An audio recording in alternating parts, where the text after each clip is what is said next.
Good morning students and welcome back to your economics learning classes. जैसे कि आपको पता है हमारा जो चैप्टर चल रहा है वो कौन सा चल रहा है, problem of excess and deficient demand. और जो हम टॉपिक कर रहे हैं हमने पिछले वीडियो में टॉपिक करा था measures to correct deficient and excess demand, जिसमें हमने दो मेजर मैंने आपको बताए थे होते हैं। एक होते हैं मॉनेटरी मेजर और एक होते हैं फिस्कल मेजर्स, जिससे हम एक्सेस और डेफिशिएंट डिमांड की सिचुएशन को क्या कर सकते हैं, करेक्ट कर सकते हैं।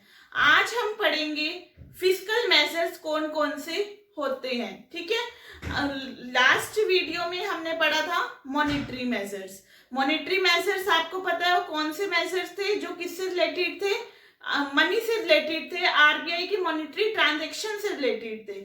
आज फिस्कल मेजर्स हैं। देखो फिस्कल मेजर्स कौन से मेजर्स होते हैं जो गवर्नमेंट के रिवेन्यू से रिलेटेड होते हैं और गवर्नमेंट के एक्सपेंडिचर से रिलेटेड होते हैं। ठीक है, वो होते हैं हमारे फिस्कल मेजर्स। ठीक है, जितने भी गवर्नमेंट की रिसिप्ट होंगी और जितने भी गवर्नमेंट के खर्चे होंगे उससे रिलेटेड जो मेजर्स होंगे वो हमारे कौन से मेजर्स है, फिस्कल मेजर्स। तो चलते हैं हम फिस्कल मेजर्स में फर्स्ट पॉइंट पे। फर्स्ट पॉइंट क्या है हमारा, गवर्नमेंट एक्सपेंडिचर, यानी कि एक्सेस डिमांड की सिचुएशन में या डेफिशिएंट डिमांड की सिचुएशन में गवर्नमेंट अपने खर्चे का क्या करेगी, बढ़ाएगी या फिर कम करेगी।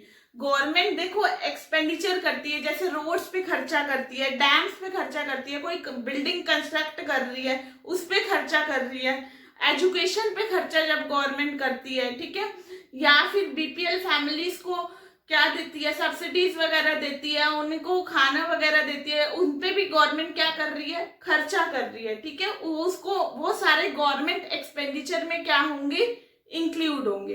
अब देखो एक्सेस डिमांड की सिचुएशन है। एक्सेस डिमांड में क्या होता है, एडी ज्यादा होती है एएस से। ठीक है, अब एडी क्या करनी है, कम करनी है। इकोनॉमी में पहले ऑलरेडी ही खर्चे क्या हो रहे हैं, ज्यादा हो रहे हैं।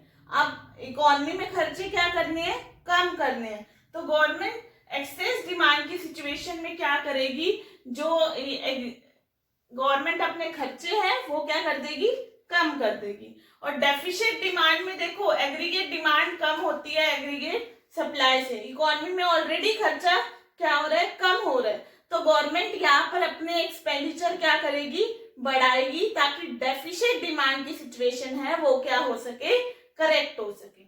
सेकेंड पॉइंट आता है हमारा टैक्सेस। देखो टैक्स क्या होता है, एक कंपल्सरी पेमेंट होती है जो कि हमें गवर्नमेंट को देनी ही पड़ती है। इनकम के कुछ पार्ट होता है टैक्सेस की फॉर्म में हमें गवर्नमेंट को देना पड़ता है। अब देखो एक्सेस और डेफिशिएंट डिमांड की सिचुएशन है, ऑब्वियस सी बात है गवर्नमेंट क्या करेगी टैक्सेस में, अगर एक्सेस डिमांड की सिचुएशन है तो टैक्सेस क्या कर देगी, बढ़ा देगी। ठीक है, क्यों बढ़ाएगी, टैक्सेस उसने बढ़ा दिए तो ऑब्वियस ही बात है जो डिस्पोजेबल इनकम बचेगी पब्लिक के पास कम बचेगी, तो इकोनॉमी में खर्चा भी क्या होगा, कम होगा, जिससे एक्सेस डिमांड की सिचुएशन क्या हो जाएगी, करेक्ट हो जाएगी। इसी तरह अगर डेफिशिएंट डिमांड की सिचुएशन है गवर्नमेंट टैक्सेस क्या कर देगी, कम कर देगी। ठीक है, गवर्नमेंट ने टैक्सेस कम कर दिए तो डिस्पोजेबल इनकम जो पर्सन के पीपल्स के बाद बची इकोनॉमी में वो ज्यादा बची है, जिससे वो इकोनॉमी में खर्चा क्या करेंगे, ज्यादा करेंगे, तो जिससे डेफिशिएंट डिमांड है उसकी सिचुएशन क्या हो जाएगी, करेक्ट हो जाएगी। नेक्स्ट आता है हमारा third point, public borrowing. Public borrowing means public से ज्यादा बोरो करना, इसको हम पब्लिक डेप्ट भी बोलते हैं। ठीक है, अब देखो एक्सेस डिमांड की सिचुएशन है, इकोनॉमी में पहले ही खर्चा ज्यादा हो रहा है, लोगों के पास ज्यादा पैसा है।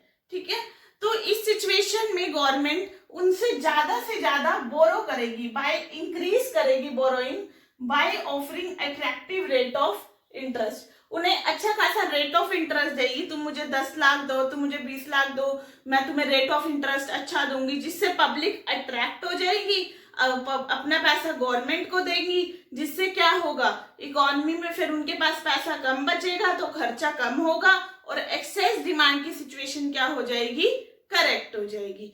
इसी तरह डेफिशिएंट डिमांड में गवर्नमेंट पब्लिक से रिड्यूस कर देगी बोरोइंग, कम से कम बोरोइंग करेंगी, जिससे इकोनॉमी में पब्लिक के पास पैसा ज्यादा से ज्यादा बचे, जिससे वो खर्चा कर सके और इकोनॉमी में जो डेफिसिट डिमांड की सिचुएशन है वो क्या हो सके, करेक्ट हो सके।